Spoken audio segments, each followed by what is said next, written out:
María, el carpintero y el niño, de Pedro María de Iraolagoitia, grabado por FSM Radio.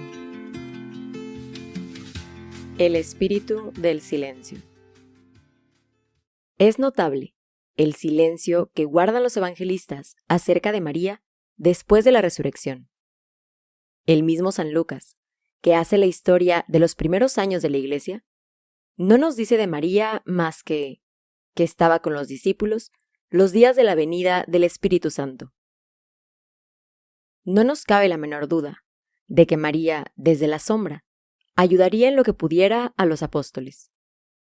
Pero, dado el silencio que acerca de ella guardan los documentos sagrados, no podemos concebir que María se pareciera en algo a la clásica señora influyente y eficiente que sugiere y asesora al párroco, tan típica en nuestras cristiandades actuales. María sabía que su puesto estaba en el silencio y en la oración, que Cristo sabría por qué, pero había hecho papa a San Pedro y no a ella, aunque ella fuese, desde luego, de una categoría muy superior a Pedro. Y así ocurrió que el día en que hubo que elegir un sucesor a Judas, fue Pedro el que organizó toda la sesión y no María. María probablemente estuvo barriendo el cenáculo y poniendo los bancos para la sesión, y quizá preparando un refresco de agua de limón para los congregados. Mientras María con las otras mujeres preparaban en la cocina agua de limón en abundancia para los congregados, que eran 120, estos se habían puesto de acuerdo en presentar dos candidatos, Barsabás el justo y Matías. No le preguntaron el parecer a María, ni ella se adelantó a dárselo. Ella no arrojó el peso de su influencia ni por Barsabás, ni por Matías, ni por algún otro, porque sabía muy bien que a ella no le tocaba gobernar la iglesia. Y llegó el domingo y vino el Espíritu Santo. Era el amor de Dios, que llegaba como una tempestad sobre los discípulos, para llenarlos de fuego, de verdad, de lenguas y de entusiasmo. Para todos ellos era esta la primera venida del Espíritu Santo. Menos para María. Para María era esta la segunda solemne venida del Espíritu Santo. La primera fue hace muchos años en Nazaret. Era casi una niña, cuando, a unas palabras del ángel, ella dijo: «Hágase en mí según tu palabra». Y entonces vino el Espíritu Santo, y ella empezó a ser madre de Dios. Todo esto recordaba María el día de Pentecostés. Hay un contraste notable entre el Pentecostés de los apóstoles y el Pentecostés de María. Para los apóstoles fue como un latigazo fantástico que los lanzó incontenibles a la proclamación clamorosa del Evangelio por todo el mundo. Para María, las dos veces, el Espíritu Santo fue el espíritu del silencio. Allí en Nazaret, desde el día de la Encarnación, María, llena del Espíritu Santo, guarda el silencio más sublime que nunca haya guardado persona humana. Posee el secreto más grande de la historia, la venida de Dios al mundo. Pero María calla a una costa de su propia honra. María, la Virgen del Silencio. Ni una palabra, ni una alusión al imponente secreto en aquellos 30 años de convivencia continua con los vecinos y vecinas de Nazaret. Y ahora llega otra vez el Espíritu Santo. Llega a lanzar a la Iglesia a la conquista, a la proclamación mundial de la salvación de Cristo. Llega con el don de lenguas, porque ha llegado la hora de hablar, la hora de hacer resonar el Evangelio hasta los confines de la tierra. Sin embargo, para María, esta venida del Espíritu Santo es la vocación a un silencio todavía más profundo. Desde este momento, María desaparece totalmente de los relatos sagrados. Es el Espíritu Santo, el mismo Espíritu, que a unos comunica el don de lenguas y a otros el don del silencio. María no salió a la plaza a hacer declaraciones ante la multitud aquella mañana de Pentecostés. De esto se encargaron los apóstoles. Ni tan siquiera le dijo a Pedro que era conveniente que, en su sermón, hablara de esto o de lo otro. Sobre María, aquel día de Pentecostés, había bajado el espíritu del silencio. Y como María, hay muchos cristianos en todos los tiempos a quienes el Espíritu Santo ha conducido por el camino oscuro del silencio. Son los santos del silencio. Aquellos que no han subido a los púlpitos, ni han organizado grandes cosas, ni han hecho milagros, ni han derramado su sangre por Cristo en el martirio. No, no han hecho nada de esto. Tampoco la Virgen hizo nada de esto. El Espíritu Santo los ha llevado por el camino del silencio. Son los confesores del silencio, los que confiesan a Cristo todos los días, desde la monotonía vulgar de sus vidas, los que cumplen la voluntad de Dios en todos y en cada uno de los momentos de sus vidas triviales, los que todos los días abren y cierran las mismas puertas, andan por las mismas calles, trabajan en las mismas oficinas, empuñan las mismas herramientas, las que todos los días quitan el polvo a las mismas cosas, entran y salen de la misma cocina y se sientan con la aguja en la mano junto a la misma ventana. Los que han recibido el don maravilloso de hacer todo esto, sirviendo a Dios y amando a Dios. Lo mismo que la Virgen. Son la maravillosa reserva del cristianismo, los que llenan al cuerpo místico de gracias del cielo, el tesoro escondido de la Iglesia. Son los confesores y las vírgenes del silencio, el oficial del taller y la monjita de clausura, la madre de familia y la enfermera de hospital. El mundo apenas sabe nada de su vida, como nosotros apenas sabemos nada de la vida de María. Pero lo sabe Dios. Lo sabe el Espíritu Santo, que los ha colocado en la zona sublime del silencio fecundo, para conseguir la gracia de Dios sobre su Iglesia, mientras nosotros hablamos palabras y garabateamos letras. Aquella mañana de Pentecostés, por las plazas de Jerusalén, los apóstoles andaban organizando un lío imponente. Mientras tanto, por una calle cualquiera, pasaba María desapercibida, quizá con la cesta de la compra.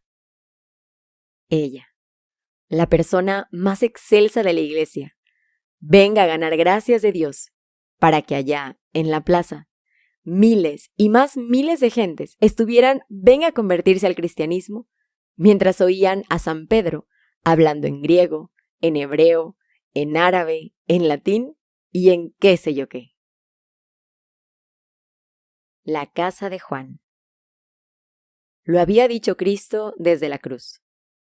A María le dijo que Juan sería su hijo. A Juan le dijo que María sería su madre. Y así se hizo. Después de la muerte de Cristo, María se dio una vuelta por Nazaret para levantar su casa, recoger unas pocas de sus cosillas y venirse a vivir en casa de Juan. No tuvo que alquilar un carretón de mudanzas, porque, entre lo poco que tenía y lo mucho que fue repartido entre las amigas y los pobres del pueblo, solo le quedaron un par de fardos que cabían muy bien en el serón de un borrico. No se llevó ni la alfombra de la sala ni el espejo grande del recibidor, sencillamente porque nunca los tuvo. Un arcón hermoso sí que tenía, que se lo fabricó el bueno de José para un día de su santo, pero tampoco se lo llevó. Se lo regaló a una vecina pobre. Las herramientas de José se las regaló a un aprendiz de carpintero, para que pudiera instalarse por su cuenta. Ella solamente se llevó de recuerdo uno de los martillos con que tanto habían trabajado José y Jesús. Claro que le daba pena dejar todo aquello. Después de empaquetar sus pocas cosillas, fue dando vueltas despacio por toda la casa, acariciando de vez en cuando algún objeto que a ella le recordaba muchas cosas. A las personas mayores se les hace muy difícil cambiar de casa, sobre todo cuando tienen que pasar de la casa propia a una casa ajena. Para María, el cambio era mucho más fuerte. Ella había vivido en la casa de Dios y ahora tenía que vivir en casa de los hombres.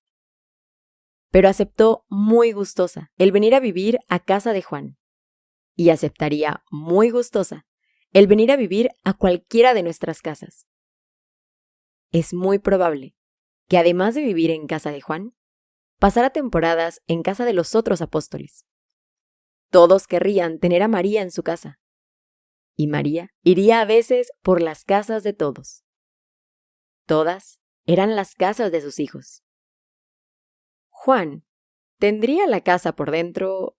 Bueno, Juan era hombre, era soltero. Es decir, lo normal en estos casos es que la casa aquella, por dentro, podría calificarse probablemente de zona montañosa. Con perdón del apóstol San Juan, pero no incurrimos en juicio temerario al sospechar que, cuando entró María en aquella casa, habría borreguillos de polvo por todos los rincones. Habría una túnica y una sartén colgado del mismo clavo de la cocina. Habría zonas secretas debajo de los muebles a las que jamás llegara escoba alguna. Y por fin, habría vajilla y pucheros que no se habían fregado, como es debido, desde el año 782 de la fundación de Roma. María se pondría enseguida a ordenar todo aquello. Ella sabía hacerlo muy bien. Ella, que había sido ama de la casa de Dios. Todo quedaría pronto más limpio, más ordenado, más agradable. El mismo Juan, apuesto a que, en este ambiente, acabaría acostumbrándose a ir más limpio, a no entrar en casa con las sandalias llenas de barro. Verás, María, ese pequeño desorden que encontraste en casa de Juan, lo encontrarás en todas nuestras casas. Y probablemente encontrarás mucho más lío que en casa de Juan. En nuestras casas también suele haber varias cosas que no están en su sitio. Varias cosas puestas con muy poco gusto. Probablemente en casa de Juan encontraste tú varios aparejos de pesca enredados y te pusiste a desenredarlos. En nuestras casas también encontrarás, si vienes, varias cosas enredadas. Varios lazos familiares que se han roto y se han enredado un poco. Ya que sabes cómo se suelta y se desenreda todo esto, te agradeceríamos que te des una vuelta por nuestras casas para desenredar más de un lío. En casa de Juan encontrarías un poco de desorden, cosas que no estaban en su sitio y cosas que no debieran estar en casa, sino fuera de casa. También en nuestros hogares puede que encuentres algo de esto, cosas o personas que no están en su sitio, madres de familia que están poco en casa, hijos que no están controlados como debieran estarlo, esposos que no están en su sitio de esposos, y padres ancianos que quizá están demasiado arrinconados. Luego, cosas que sobran, María. En casa de Juan encontrarías varias de esas cosas que no sirven más que para estorbar, para criar polvo y para ocupar inútilmente un lugar que podría servir para otras cosas. También en nuestras casas encontrarías cosas que sobran. ¿Qué sé yo? Egoísmo, hastío, malos modos. Tú irás poniendo también en casa de Juan una cosita aquí, otra cosita allá, hasta que no faltara nada de lo que debe haber en una casa. Ven a nuestras casas, María, porque también a nosotros nos faltan cosas importantes para la casa. En algunas casas falta paciencia, en otras sacrificio, en otras falta amor, en otras alegría, en otras tal vez faltan niños, por culpa de alguien de la casa. Y luego el dinero, ese dichoso dinero que tanto ensucia y enreda a los hombres y a las casas. Ese dichoso dinero que sobra en algunas casas, mientras es tan necesario en otras. Ese dichoso dinero que anda tan mal repartido por los hogares de los hombres. Date una vuelta por nuestras casas, María. Tú nos ayudarás a organizar bien nuestros hogares. Tú, que pusiste la casita de Nazaret con tanto gusto, que vino a vivir en ella el mismo Dios. Y luego, la casa de Juan. Como si te viéramos, María, aquellos primeros días que llegaste a ella. Como si te viéramos barriendo, quitando el polvo a los objetos, a las paredes, quitando telarañas de los techos, sacando varios recogedores de polvo de esas rinconeras donde se acumula la suciedad.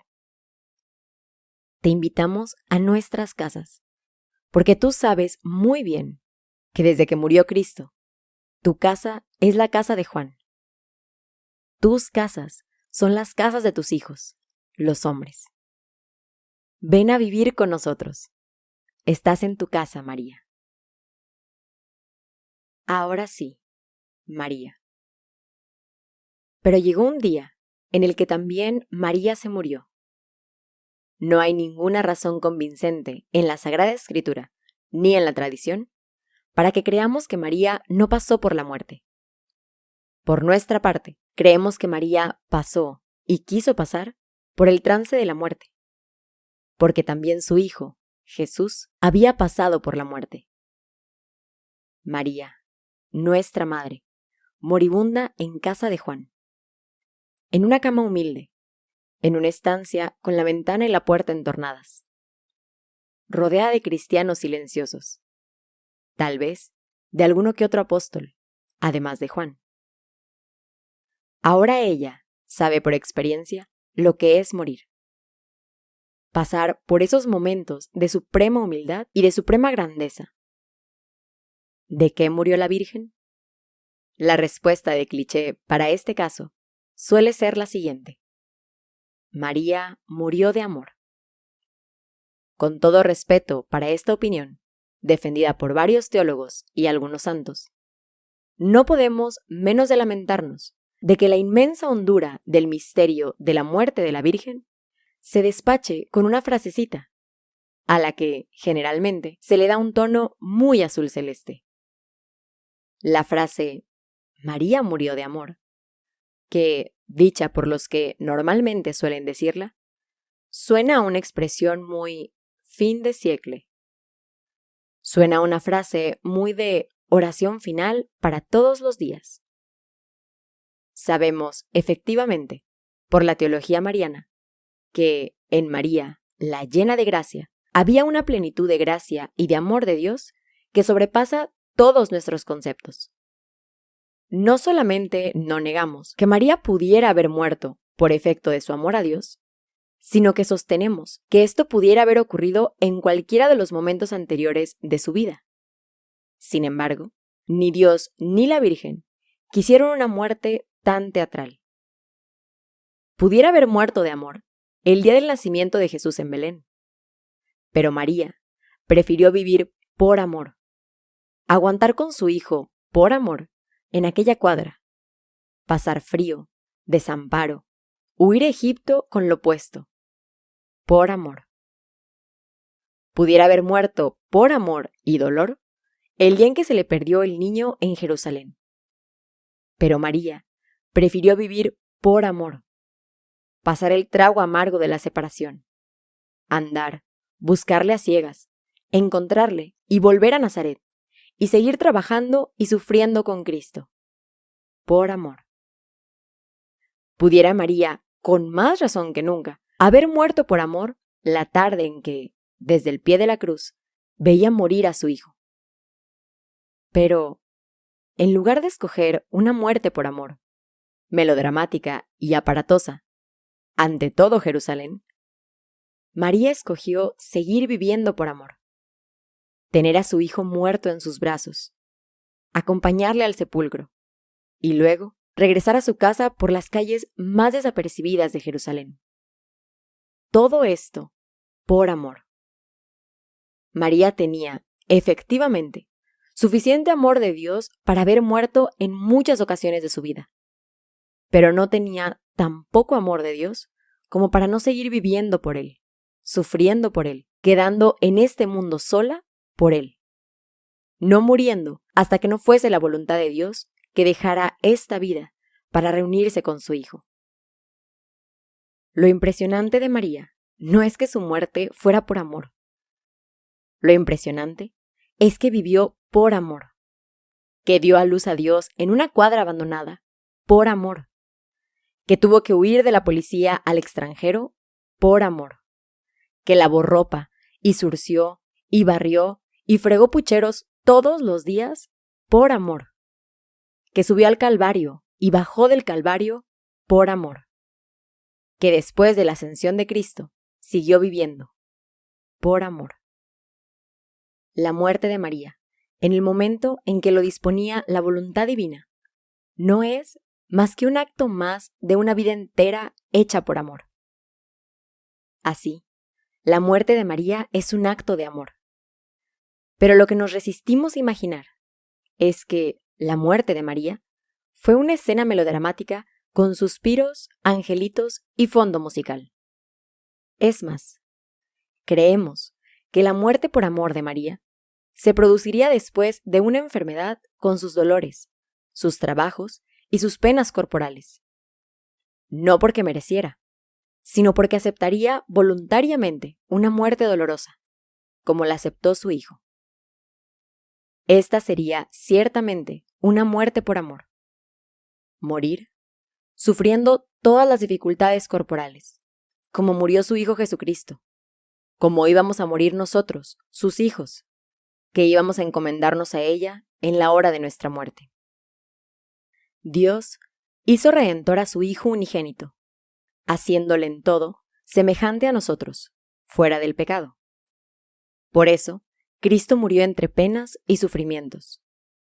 María, la madre del crucificado, la corredentora, tuvo que morir sufriendo, por amor, porque amaba a su Hijo muerto en la cruz, porque nos amaba a nosotros, sus hijos, que morimos sufriendo en este valle de lágrimas. Gracias, María, porque moriste sufriendo por amor a Cristo y a nosotros. Fue enseguida. Nadie supo cuándo, pero fue enseguida de la muerte y del entierro de María. María resucitó. María fue llevada a los cielos en cuerpo y alma. Ahora sí. Ahora ha llegado el momento eterno del triunfo.